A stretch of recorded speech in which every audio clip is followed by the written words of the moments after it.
ఏలయనగా మనకు శిశువు పుట్టెను, మనకు కుమారుడు అనుగ్రహింపబడెను, ఆయన భుజము మీద రాజ్యభారముండును. ఆశ్చర్యకరుడు, ఆలోచనకర్త, బలవంతుడైన దేవుడు, నిత్యుడగు తండ్రి, సమాధానకర్తయగు అధిపతి అని అతనికి పేరు పెట్టబడును. సరే, చిన్న ప్రార్థన చేసుకుందాం. హల్లెలూయా, హల్లెలూయా, హల్లెలూయా. ఆశ్చర్యకరుడు, ఆలోచనకర్త, నిత్యుడగు తండ్రి, సమాధానకర్త. ఆశ్చర్యకరుడు, ఆలోచనకర్త, నిత్యుడగు తండ్రి, సమాధానకర్త. తన వంటి గొప్ప దేవుడు ఎవరున్నారిలో, తన సాటైనా దీటైనా దేవుడు లేడిలో.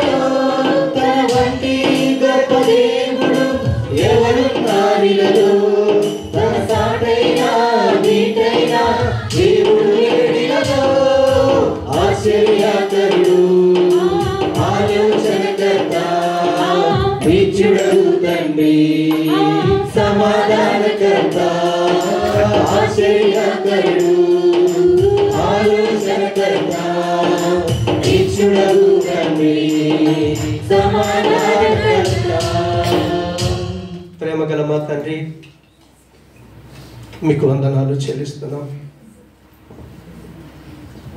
నీ కుమారుడైన క్రీస్తును మేము ధ్యానిస్తున్నాం. యేసయ్య, మీరు పుట్టకంటే ముందే 750 సంవత్సరాల ముందు యెషయా ద్వారా మీరు ప్రవచించినటువంటి ఆ ప్రవచనం యొక్క నెరవేర్పును మేము ధ్యానిస్తుంటుండగా మాకు సహాయం చేసి మీరు మహిమ పొందమని, నీ జీవితం ఏ విషయంలో ఆశ్చర్యకరంగా ఉందో, నువ్వు ఎలాంటి ఆలోచనకర్తవో, నువ్వెంత బలవంతుడైన దేవుడవో, నువ్వు నిజంగా నిత్యుడగు తండ్రివై సమాధానమునకు అధిపతి ఉన్నావన్న సత్యాన్ని మేము ఎరుగుటకు మాకు సహాయం చేసి మీరు మహిమ పొందమని యేసు నామమున ప్రార్థించి వేడుకుంటున్నాము తండ్రి. ఆమేన్. హల్లెలూయా. ఏలయనగా మనకు కుమారుడు శిశువు పుట్టెను, మనకు కుమారుడు అనుగ్రహింపబడెను, ఆయన భుజము మీద రాజ్యభారముండును. ఇది ఒక సబ్జెక్టు. దేవునికి స్తోత్రం. అది ఇంతకు ముందు నేను బోధించాను. అయితే రెండవ పార్ట్ ఏంటంటే, ప్రభు అయినటువంటి యేసుక్రీస్తుల వారు ఆయన ఏమై ఉన్నాడు అని అంటే, ఫస్ట్ ఆశ్చర్యకరుడు అని అన్నాడు. ఆలోచనకర్త, బలవంతుడైన దేవుడు, నిత్యుడగు తండ్రి, సమాధానకర్తయగు అధిపతి అని అతనికి పేరు పెట్టబడును. దేవునికి స్తోత్రం. ప్రభు అయినటువంటి యేసుక్రీస్తుల వారు ఈ లోకానికి రాకంటే దాదాపు 750 సంవత్సరాల ముందు యెషయా భక్తుడు ద్వారా ప్రవచించినటువంటి ప్రవచనం యొక్క నెరవేర్పును, నిజంగా అది నెరవేరిందా? ప్రభు అయినటువంటి యేసుక్రీస్తుల వారు నిజంగా ఆశ్చర్యకరుడేనా? ఒకవేళ ఆశ్చర్యకరుడైతే ఏ విషయాలలో ఆయన జీవితం ఆశ్చర్యంగా ఉంది? కాసేపు ధ్యానిద్దాం. దేవునికి స్తోత్రం. మొట్టమొదటిది ఆశ్చర్యకరుడు. హల్లెలూయా. యేసు ప్రభు జీవితం, ఆయన పుట్టుకనే ఆశ్చర్యం. కారణం ఏంటో తెలుసా? ఒక వ్యక్తి జన్మించాలి అంటే స్త్రీ కావాలి, పురుషుడు కావాలి. సృష్టి ధర్మం స్త్రీ పురుషులు కలిస్తే తప్ప వారు సంతానాభివృద్ధి చేసుకోవటానికి అవకాశం లేదు. అందుకే దేవుడు అదే ఉద్దేశం చేత మానవుని తయారు చేసినప్పుడు స్త్రీని గాను పురుషుని గాను వారిద్దరిని తయారు చేసి వారిని వివాహం అనే బంధం చేత జతపరిచి, మీరు ఫలించండి, అభివృద్ధి పొందండి, భూమిని నిండించండి, ఏలండి అని దేవుడు ప్రణాళిక చేశాడు. సృష్టి ప్రణాళిక అది. కానీ ప్రభు అయినటువంటి క్రీస్తు ఈ లోకానికి వచ్చినప్పుడు ఎప్పుడైతే వివాహము కాకుండా ఓన్లీ ఎంగేజ్మెంట్ అయి భర్తతో కలవకుండా చక్కటి పవిత్రత కలిగి జీవిస్తున్నటువంటి మరియ దగ్గరికి దేవుని యొక్క దూత వచ్చి ఒక గొప్ప శుభ సమాచారం అందించాడు. మనం లూకాసు వార్తలకు వెళ్ళి 1వ అధ్యాయం 31వ వచనానికి వెళ్ళి, దయా ప్రాప్తురాలా నీకు శుభం, ఏంటి అనంటే నీవు ఒక కుమారుని కంటావు, నువ్వు గర్భాన్ని దాలుస్తావు, ఆ కుమారునికి నీవు యేసు అనే పేరు పెడతావు. ఎప్పుడైతే దేవుని యొక్క దూత ఆ సమాచారాన్ని మరియకు ఇచ్చిందో, మరియ వెంటనే 34వ వచనంలో అడుగుతా ఉంది.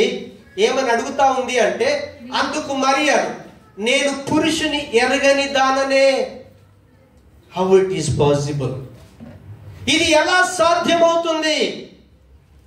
ఇది ఎలా సాధ్యమవుతుంది? దేవునికి స్తోత్రం. అది ఇంపాసిబుల్, అది సాధ్యమయ్యే విషయం కాదు. ఇశ్రాయేలు ప్రజలు వాళ్ళని రాజులు ఏలుతా ఉన్నప్పుడు, అహాజు రాజు ఏలుతా ఉన్నాడు.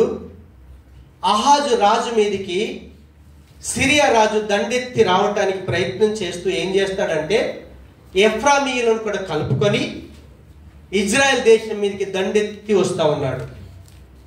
అటువంటి టైంలో యెహోవా దేవుడు యెషయా ప్రవక్తను పంపించి ఆ యొక్క అహాజుకు వర్తమానం ఇస్తా ఉన్నాడు. ఏమని వర్తమిస్తున్నాడు తెలుసా? వాళ్ళు ఏ ప్రణాళిక చేసుకొని వచ్చినా సరే వాళ్ళు నీ మీద గెలవరు. నువ్వు భయపడవలసిన అవసరం లేదు. కారణం ఏంటో తెలుసా? దేవుడు దావీదునకు వాగ్దానం చేశాడు, ఆయన రాజ్యం సూర్య చంద్ర నక్షత్రాలు ఉన్నంత వరకు నిలిచి ఉంటుంది. కాబట్టి నువ్వు ఓడిపో. ఖచ్చితంగా యూదులు రాజ్యం ఏల్తారు, యూదా వంశం ఏలుతుంది. కాబట్టి నీకొక సూచన ఇస్తున్నాను. ఏమిటి ఆ సూచన అనంటే, యెషయా గ్రంథం 7వ అధ్యాయం 14వ వచనంలో అప్పుడు యెహోవా దేవుడు ఆ యొక్క యెషయా ద్వారా చెప్తా ఉన్నాడు. ఏమని చెప్తున్నాడో చూడండి, ఒక్కరు చదవండి. కాబట్టి ప్రభువు, నేను చదువుతున్నాను. కాబట్టి ప్రభువు తానే ఒక సూచన మీకు చూపును, ఆలకించుడి. కన్యక గర్భవతి అయి కుమారుని కని అతనికి ఇమ్మానుయేల్ అని పేరు పెట్టును. దేవునికి స్తోత్రం. అహాజు రాజు ఏలుతున్నప్పుడే యెహోవా దేవుడు యెషయా ద్వారా బయలుపరిచాడు, మీ రాజ్యం స్థిరపరచబడుతా ఉంది. దానికి ఒక సూచన, ఒక కన్యక గర్భాన్ని దాలుస్తుంది. అంటే సృష్టికర్త అయినటువంటి ప్రభువే ఆమె శరీరంలోకి వస్తున్నాడు. దానికి సూచన ఏంటి అంటే, ఆమెకు వివాహం అవ్వదు, పురుషుడితో సంబంధం ఉండదు, కానీ ఆమె గర్భాన్ని దాలుస్తుంది. ఆ గర్భము దాల్చి పుట్టినటువంటి కుమారుడే దావీదు సింహాసనాన్ని ఏలుతాడు. అంటే యేసు ప్రభు యొక్క పుట్టుక సృష్టికి విరుద్ధంగా జరిగింది. స్త్రీ పురుషులు జతపడితే తప్ప జరగనటువంటి కార్యం యేసు క్రీస్తుల వారి పుట్టుకలో ఆశ్చర్యమైన కార్యం జరిగింది. అందుకే యేసు ప్రభుల వారికి ఆశ్చర్యకరుడనే పేరు ఆల్రెడీ సార్థకమైపోయింది, ప్రూఫ్ అయిపోయింది. దేవునికి స్తోత్రం. చూడండి, పుట్టినటువంటి యేసు ప్రభుల వారు ఆయన బాలుడుగా ఎదుగుతా ఉన్నాడు. ఎదుగుతా ఉంటే 12 సంవత్సరాల వయసు వచ్చింది. 12 సంవత్సరాల వయసు దాదాపుగా ఓకే. సైమన్ ఉన్నాడు, ఇంకా పిల్లలు ఉన్నారు కదా. వాళ్ళ యొక్క స్వభావం ఎలా ఉంటుందో తెలుసా? ఇప్పుడు వాళ్ళ డాడీ ఎటన్నా తీసుకొని వెళ్ళాడు అనుకోండి పండుగకి, డాడీ నాకు అది కొని అంటాడు, ఇది కొని అంటాడు, ఏదో అడుగుతూ ఉంటాడు తప్ప వాళ్ళ ఆలోచన దానికి మించి ఉండదు, దానికి మించి ఉండదు. యేసు ప్రభుల వారు పుట్టారు, పెరుగుతూ ఉన్నారు. తల్లిదండ్రులు యెరూషలేం పట్టణానికి పస్కా పండుగకి తీసుకొని వచ్చేసారు. ఆ పస్కా పండుగకి ఎప్పుడైతే తీసుకొని వస్తున్నారో, లూకాసు వార్త 2వ అధ్యాయం 42 నుంచి మీరు 49 వచనాల తర్వాత చదవండి. అక్కడ యేసు ప్రభుల వారు చేసినటువంటి పని ఏంటో తెలుసా? పండుగ అయిపోయింది, తిరిగి బయలుదేరుతున్నారు. బయలుదేరుతా ఉన్నప్పుడు ఆ పండుగలో, ఆ అల్లరిలో, ఆ జనాల్లో బాబు ఎంబట్టున్నాడు అనుకుని వెళ్తా ఉన్నారు. కానీ ఆ బాలుడైన యేసు ప్రభుల వారి మందిరానికి వెళ్ళాడు. వెళ్ళి కూర్చొని ఆయన ఏం చేస్తున్నాడో తెలుసా? మంచిగా ధర్మశాస్త్రం తెలిసినటువంటి పండితులతోని డిస్కస్ చేస్తా ఉన్నాడు. ఆయన స్వభావంలో ఆశ్చర్యం. ఆయన తల్లిదండ్రులు కూడా చూసి ఆశ్చర్యపోతా ఉన్నారు. అక్కడున్న వాళ్ళు చూసి కూడా, ఏంటి 12 సంవత్సరాల పిల్లోడేంటి దేవుడి మాటలు మాట్లాడడం ఏంటి? సరే, ఆ రీతిగా 12 సంవత్సరాల ఆ బాలుడు కూడా మళ్ళీ మనం అదే 51వ వచనానికి వెళ్ళి చూస్తే, ప్రభు అయిన యేసుక్రీస్తుల వారట మరియకు యోసేపునకు లోబడి జీవిస్తా ఉన్నాడు. మన పిల్లలు చూడండి, అని చెప్తే రివర్స్ మాట చెప్తారు, లోబడటానికి ఇష్టపడరు. కానీ ఆ 12 సంవత్సరాల వయస్సులో యేసు ప్రభు యొక్క ఆ స్వభావము ఆశ్చర్యం కలిగించింది. దేవునికి స్తోత్రం. ఎదుగుతున్నాడు కదా. ఎదిగినటువంటి యేసు ప్రభుల వారు మంచి యవన దశలోకి వచ్చాడు. యవన దశలోకి వచ్చినటువంటి పిల్లల యొక్క ఆలోచనలు ఎలా ఉంటాయి మీరు చెప్తారా? హల్లెలూయా. చూడండి, నాకు గిట్టని ఒక వ్యక్తి స్త్రీ ఉంది, నేను ద్వేషించే స్త్రీ ఉంది. ఆ స్త్రీ నా ముందు నిలబడ్డది, చక్కగా అందమైన అమ్మాయి. తీరా తను ఏ పని అంటే ఆ పనికి గ్రీన్ సిగ్నల్ ఇస్తుంది. అప్పుడు నువ్వేమని మాట్లాడతావు? యోహాను సువార్త 4:21 వచనంలో యేసు ప్రభుల వారు యాకోబు బావి దగ్గర నిలబడ్డాడు. అందమైన అమ్మాయి వచ్చింది. తన ఊర్లో మంచి సాక్ష్యం కలిగి ఉంది. ఎంత మంచి సాక్ష్యం తెలుసా? పెళ్ళి అవ్వలేదు, కానీ అక్రమ సంబంధం కలిగి జీవిస్తూ ఉంది. యేసు ప్రభుకి ఆమె జీవితం తెలుసు. అనా తను వ్యతిరేకించే జనాంగం సమరయులను, యూదులు ప్రేమించరు. కానీ అలాంటి యవనస్తురాల్ని, అందమైన అమ్మాయిని యేసు ప్రభుల వారు ఏమన్నారో తెలుసా? 21వ వచనంలో అంటాడు, అమ్మా. ఆయన స్వభావం, ఆయన గుణం ఎంత ఆశ్చర్యం వేస్తా ఉందో.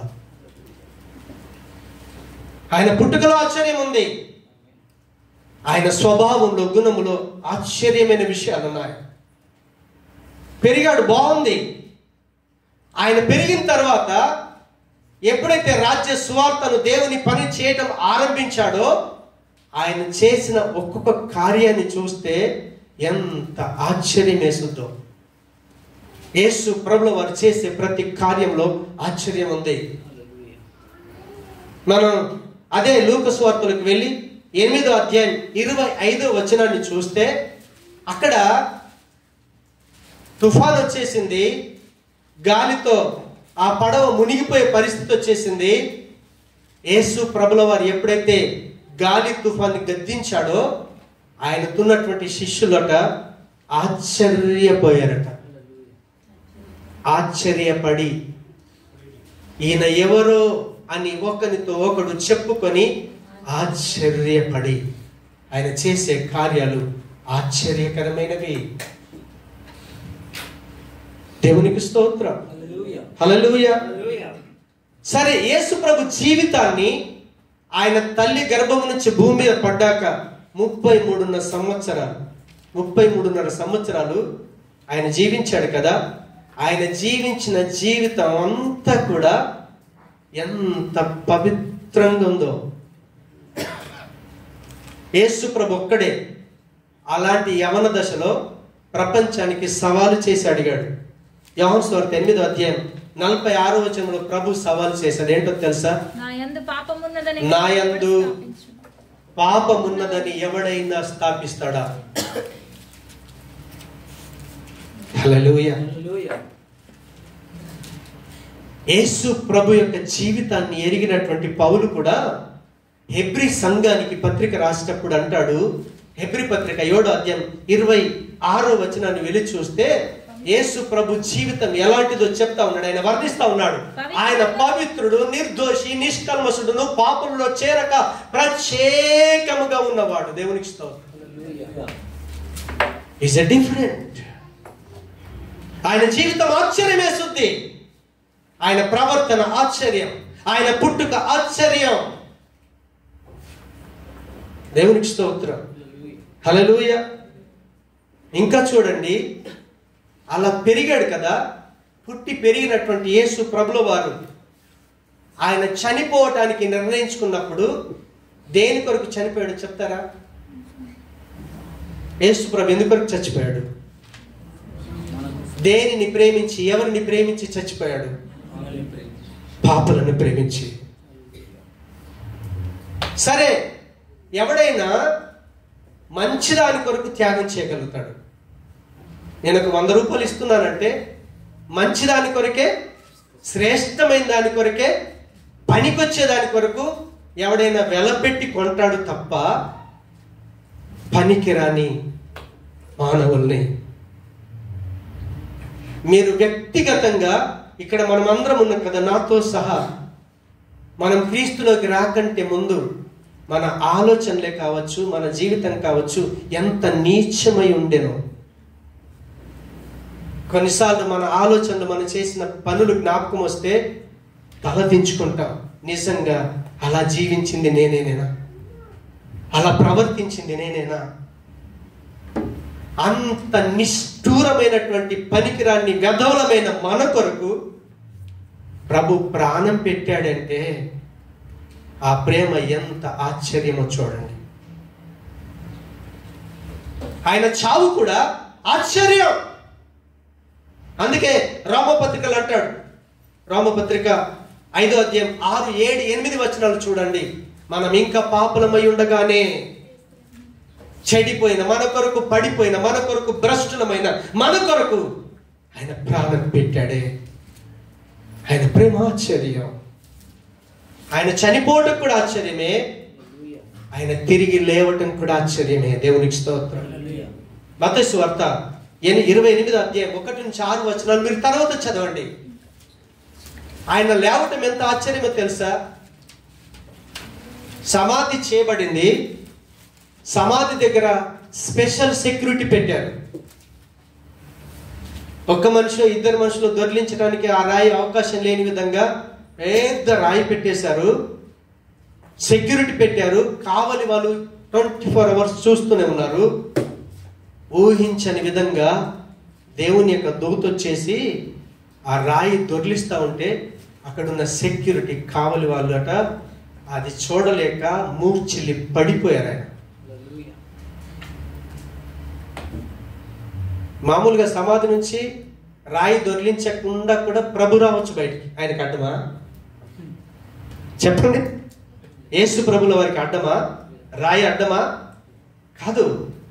కానీ ఆయన తిరిగి లేచే విధానంలో కూడా ఎంత ఆశ్చర్యమో. ప్రపంచం మరిచిపోకూడదు, ఎవడి సమాధి ఓపెన్ చేసి ఉండలేదు. కేవలం ప్రభు అయిన క్రీస్తుల వారి యొక్క సమాధి ఓపెన్ చేయబడి ఉంది. నేను ప్రభులోకి రాకంటే ముందు షిరిడి సాయిబాబా అంటే చాలా ప్రాణం నాకు. జనవరి 1 వచ్చిందంటే షిరిడి వెళ్ళి ఉండేవాడిని. ఆ షిరిడిలో బాబా కూర్చున్న సమాధి కింద ఆయన మాట్లాడతాడటని దాని చుట్టూ తిరిగేవాడిని, ఆయన స్వరం వినాలని. ఏ రోజు మాట్లాడలేడు. సమాధి మోయబడి ఉంది, సమాధి తెరిచలేదు. కానీ సమాధి నుంచి లేచినటువంటి ప్రభుల వారు, నేను అప్పుల్లో ఉండి, సమస్యలో ఉండి చర్చికి వెళ్ళి వాక్యం వింటున్నప్పుడు దేవుడు మాట్లాడతాడట అనే మాట విన్నప్పుడు, నిజంగా నువ్వు సజీవుడవే అయితే నాతో మాట్లాడేదాకా నేను ప్రార్థన నుంచి లేగను ప్రభా. కారణం ఏంటంటే నేను ఎక్కడే తప్పు చేశానో అప్పుల వాళ్ళు వేధిస్తున్నారు. టైం ఫిక్స్ చేసి ఆ టైంకి ఇవ్వకపోతే నిన్నేం చేస్తామని వాయిదాలు పెడతా ఉన్నారు. నా దగ్గర డబ్బులు లేవంటే వాళ్ళు నమ్మట్లేదు. నేను అబద్ధం ఆడలేను.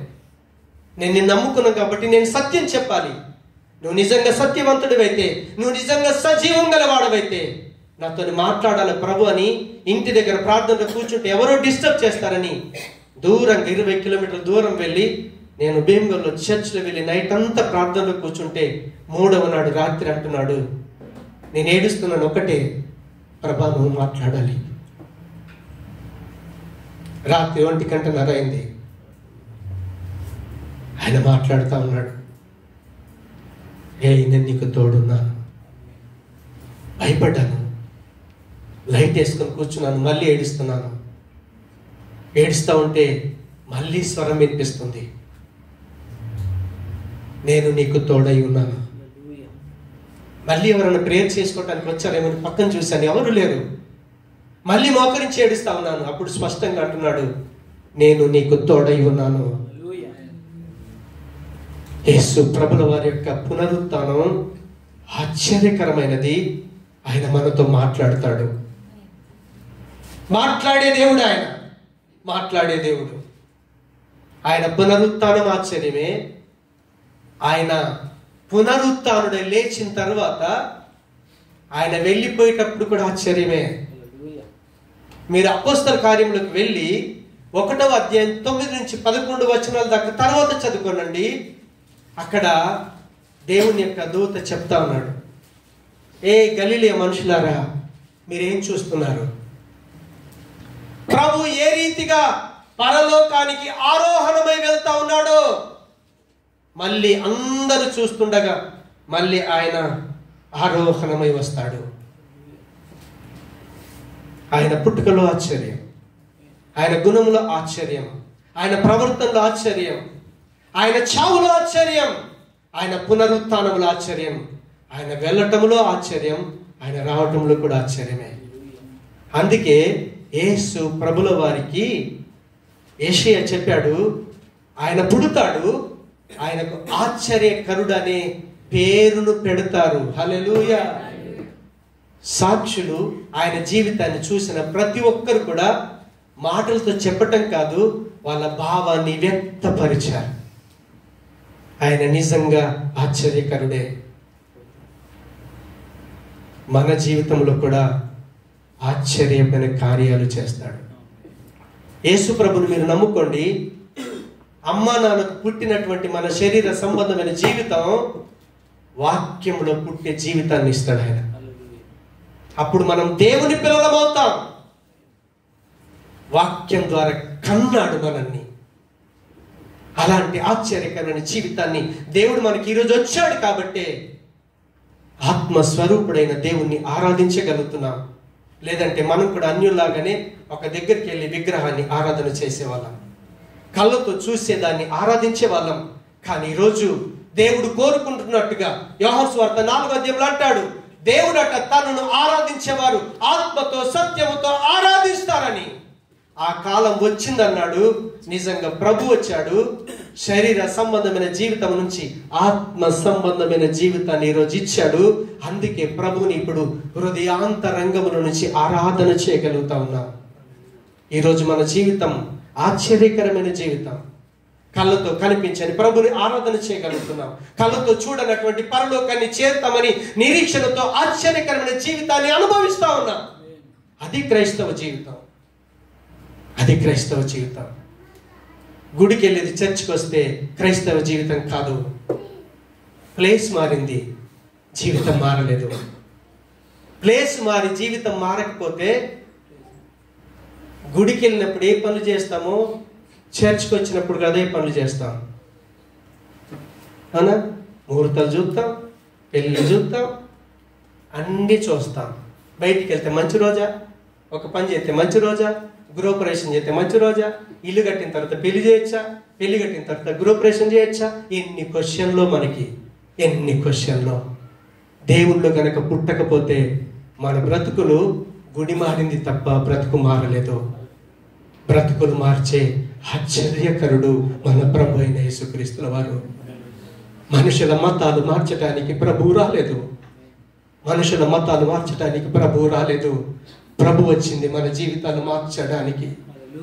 ఆశ్చర్యకరుడైన ప్రభును ఒకరోజు కల్లారా చూడటానికి, ఆశ్చర్యకరమైన జీవితాన్ని అనుభవించడానికి మనల్ని బలపరిచే దేవుడు మన ప్రభు అయిన యేసుక్రీస్తుల వారు. హల్లెలూయా. ఆ తర్వాత ఏమన్నాడు తెలుసా? ఆయననట ఆశ్చర్యకరుడు, ఆలోచనకర్త.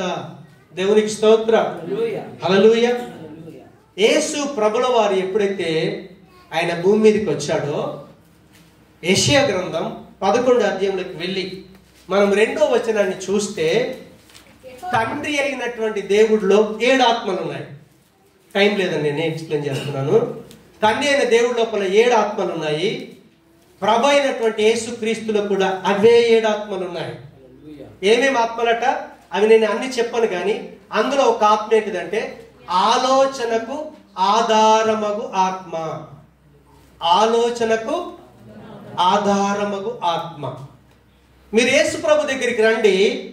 యేసు ప్రభు దగ్గరికి వస్తే మీరు ఏ సమస్యలు ఉన్నా సరే ఆ సమస్యకు తగిన విధమైనటువంటి ఆలోచన మనలో ప్రభువు పుట్టిస్తాడు. మనలో ప్రభు పుట్టిస్తాడు. ఎందుకంటే తెలుసా, అలాంటి ఆలోచనకు ఆధారమైనటువంటి ఆత్మ మన ప్రభు అయినటువంటి యేసుక్రీస్తు యొక్క ఆత్మ. యేసు ప్రభుల వారిని నమ్మినప్పుడు దేవుడు మనల్ని యేసుక్రీస్తు యొక్క ఆత్మ చేత ముద్రించాడు. క్రీస్తు ఆత్మ మనలో లేకపోతే మనము క్రీస్తు వారము కాము. క్రీస్తు వారము కాము. క్రీస్తు మనలో ఉన్నాడు కాబట్టి క్రీస్తులో ఉన్నటువంటి ఆలోచన అనే ఆత్మ మనలో పనిచేస్తుంది. మనలో పనిచేస్తుంది. మనలో పనిచేస్తుంది. అందుకే దేవుని యొక్క వాక్యంలోకి వెళ్ళి చూస్తే యెషయా 28వ అధ్యాయం 29వ వచనం అంటాడు. ఎంత ఎక్సలెంట్ మాటను చూడండి. అక్కడ అంటాడు, ఏమంటాడు తెలుసా? ఆశ్చర్యకరమైన ఆలోచన శక్తియు అధిక బుద్ధియు అనుగ్రహించువాడు ఆయనే. హల్లెలూయా. ఎక్సలెంట్ ఆలోచన ఇస్తాడట ఆయన. అధిక బుద్ధి. అలాంటి బుద్ధిని ఆలోచనని ఇవ్వటానికి శక్తిమంతుడు ఎవరో తెలుసా? మన ప్రభు అయిన యేసుక్రీస్తుల వారు. అందుకే సామెతల గ్రంథాన్ని రాసేటప్పుడు సొలొమోను కూడా అంటాడు. ఏమంటాడో తెలుసా? సొలొమోను సామెతల గ్రంథం 8వ అధ్యాయం 14వ వచనానికి వెళ్ళి చూస్తే, ఆలోచన చెప్పుటయు లెస్సైన జ్ఞానము ఇచ్చుటయు. మీరు సమస్యలు వస్తే ఫ్రెండ్ దగ్గరికి వెళ్ళొద్దు. మనం సమస్యలు వస్తే ఎక్కడికి వెళ్తాం తెలుసా? సేవకుడి మాట ఎక్కదు, భార్య మాట ఎక్కదు, తల్లిదండ్రుల మాట ఎక్కదు. వాడు వెళ్ళి ఎక్కడ కూర్చుంటాడు తెలుసా? స్నేహితుడి దగ్గర కూర్చుంటాడు. అలాంటి బలహీనత మనలో ఉన్నదని ప్రభు ఏమన్నాడు తెలుసా? మిమ్మల్ని నేను శిష్యులను ఇంకేదైనా పిలవకుండా మిమ్మల్ని ఏమన్నాడు తెలుసా? మీరు నా స్నేహితులు. ఒక క్రైస్తవుడు క్రీస్తుకు స్నేహితుడు. ఎందుకో తెలుసా? నిన్ను ప్రాణం పెట్టి ప్రేమించిన స్నేహితుడు, ప్రాణం పెట్టు వాని కంటే ఎక్కువైన స్నేహితుడు ప్రపంచంలో ఎవ్వడూ లేడు. ఎవ్వడూ లేడు. ఎవ్వడూ లేడు. నీ స్నేహితుడు యేసయ్య. యేసయ్య దగ్గర మోకరించు. యేసయ్యను సలహా అడుగు. ఏం చేయాలో ఆయన సలహా ఇస్తాడు. నీ జీవితాన్ని కడతాడు, నీ కుటుంబాన్ని కడతాడు. నీకున్న సమస్య నుంచి బయటికి తీసుకొచ్చుటకు సమర్థుడు ప్రభు అయిన యేసుక్రీస్తుల వారు. నా యేసయ్య అలాంటి మంచి స్నేహితుడు. అలాంటి ఆలోచన చెప్పుటకు ఆయన సమర్థుడు. ఆయనలో సమర్థత ఉంది, శక్తి ఉంది, ఆయన వశంలో ఉంది. మనకి ఇవ్వాలన్నా ఇవ్వగలుగుతాడు, ఇవ్వద్దన్నా ఇవ్వలేడు. 100% ఇస్తాడని మనం చెప్పొచ్చు. దేన్ని బట్టి చెప్తారా? నిజంగా ఆయనలో శక్తివంతమైన ఆశ్చర్యపోయేటటువంటి ఆలోచన ఆయనలో ఉన్నది. ఆయన నాకు దాన్ని కూడా ఇస్తాడు అనటానికి మీ దగ్గర ఏమైనా ఎవిడెన్స్ ఉందా? వాక్యంలో ఎక్కడన్నా ఆధారం చూపిస్తారా?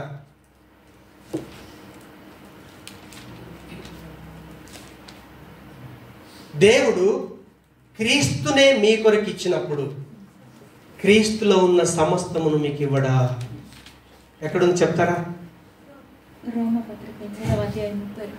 యేసు ప్రభునే నీకు ఇచ్చాడు కదా.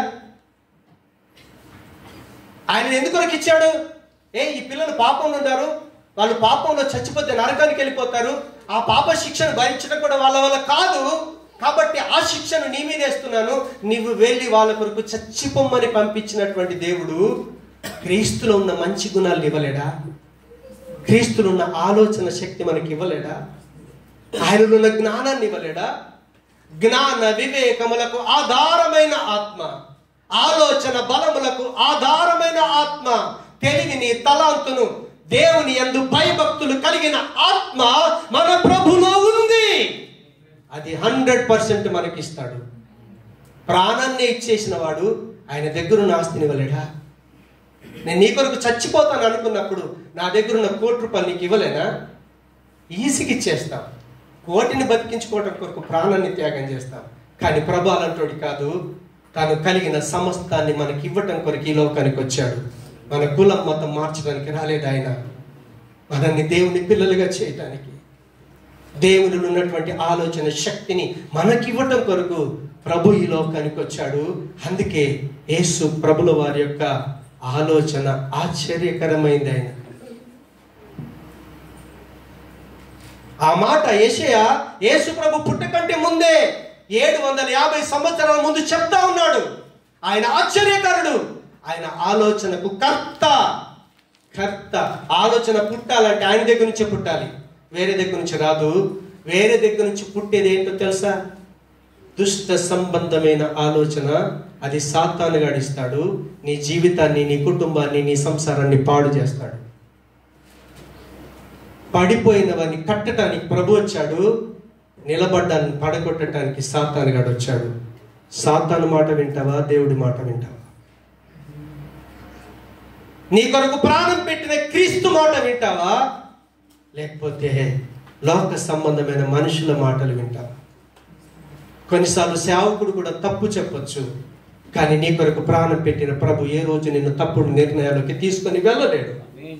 అందుకే సమస్య వచ్చినప్పుడు ఏం చేయాలో తెలుసా? మోకరించు, ప్రార్థన చేయి. ప్రభా, నేను ఈ సమస్యలు ఉన్నాను, దీని నుంచి బయటికి ఎలా రావాలి? నాకు తోయట్లేదు. అపోస్తుడైన పౌలు పరిచర్య చేస్తూ ఉన్నాడు. పరిచర్య చేస్తూ ఉంటే ఎన్ని సమస్యల గుండా వెళ్ళాడు.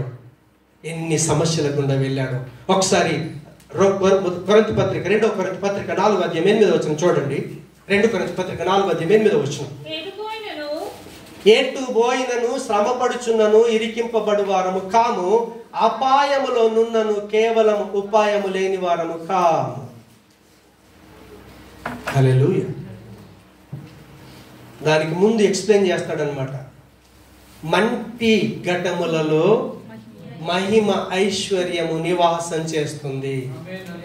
మనం మట్టి వారమే. మనం చచ్చిపోతే మన శరీరం మట్టి అయిపోద్ది. క్రీస్తు చచ్చిపోతే కుళ్ళిపోలేడు.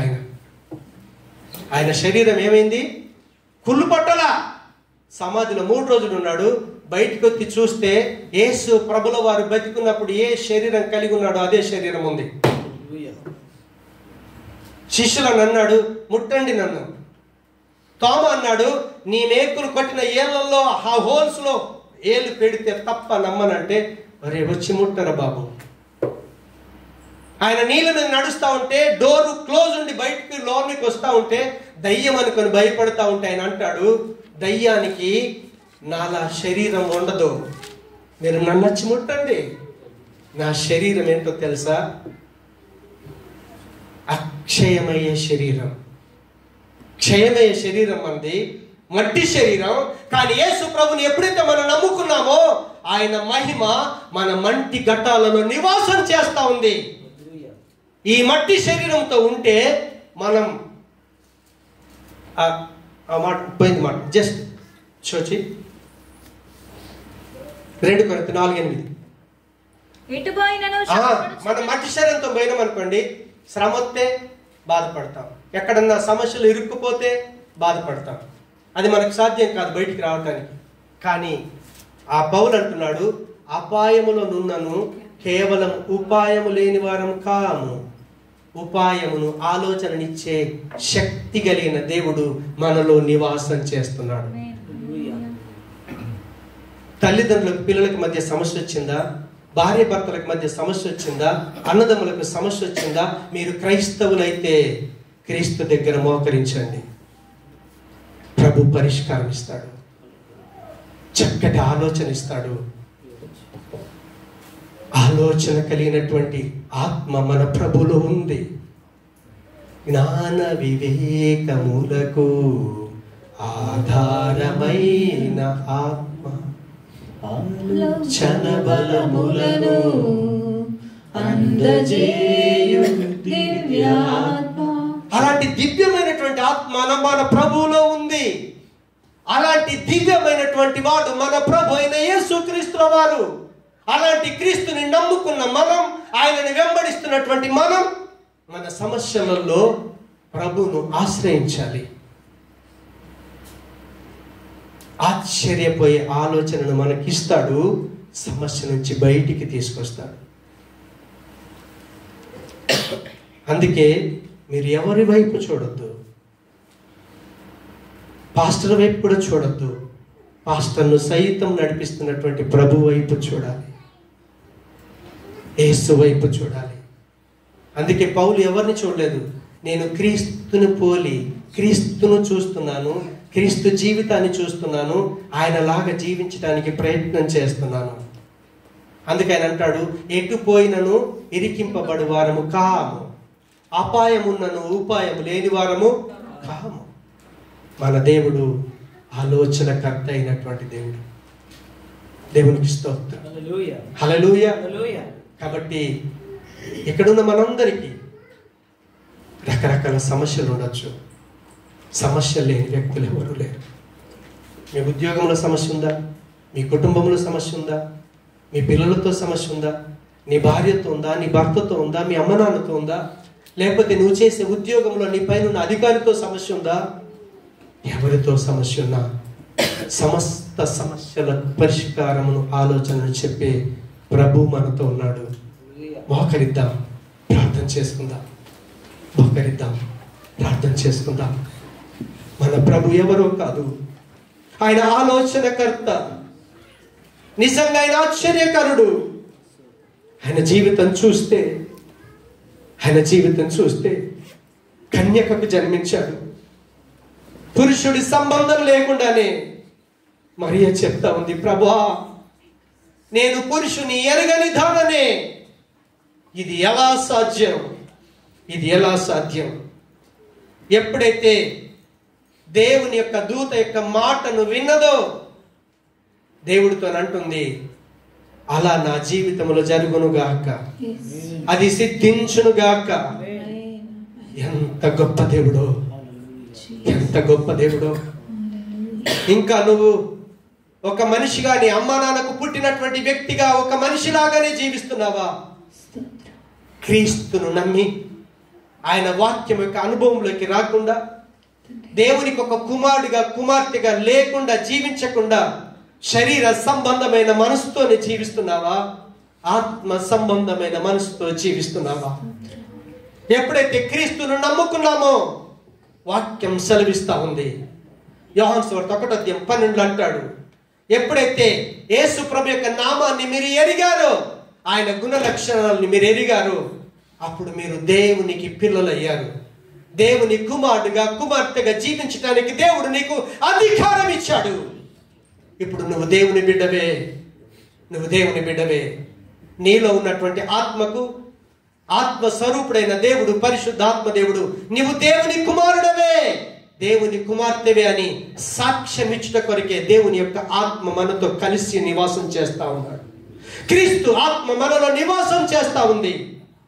అలాంటి ఆశ్చర్యకరమైన జీవితం మనం అనుభవించాల్సిందే. మన స్వభావంలో ఆశ్చర్యం రావాలి, మన ప్రవర్తనలో ఆశ్చర్యం, మనం చేసే పనుల్లో ఆశ్చర్యం, మనం తీసుకునే ప్రతి నిర్ణయంలో ఆశ్చర్యం. మన జీవితం క్రీస్తుకు మాదిరికరమైన జీవితంగా ఉండాలి. ప్రభా సహాయం వచ్చేది ఆయన. అలాంటి ఆశ్చర్యకరమైన జీవితాన్ని నేను అనుభవించాలి.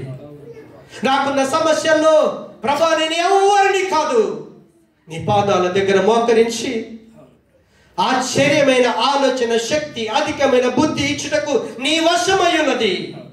ఆలోచన చెప్పుటయు లెస్సైన జ్ఞానం ఇచ్చుటయు నా వశమని నువ్వు సెలవిచ్చావు. నాకున్న ప్రతి ఇరుకుల, ఇబ్బందులు, కష్టాల్లో, సమస్యల్లో నిన్ను ఆశ్రయించి అలా అధికమైన బుద్ధి పొందుకొని, ఆశ్చర్యమైన ఆలోచన పొందుకొని ఆ సమస్య నుంచి బయటికి రావటానికి మాకు సహాయం చేసి మీరు మహిమ పొందుమని విత్తబడిన నీ జీవపు మాటలు మా అందరి హృదయాల్లో నీరు కట్టి ఫలింపచేసి కేవలము నీ కొరకు సాక్షులుగా నిలబెట్టుకొనుమని యేసు నామమున ప్రార్థిస్తున్నాము తండ్రి. ఆమేన్.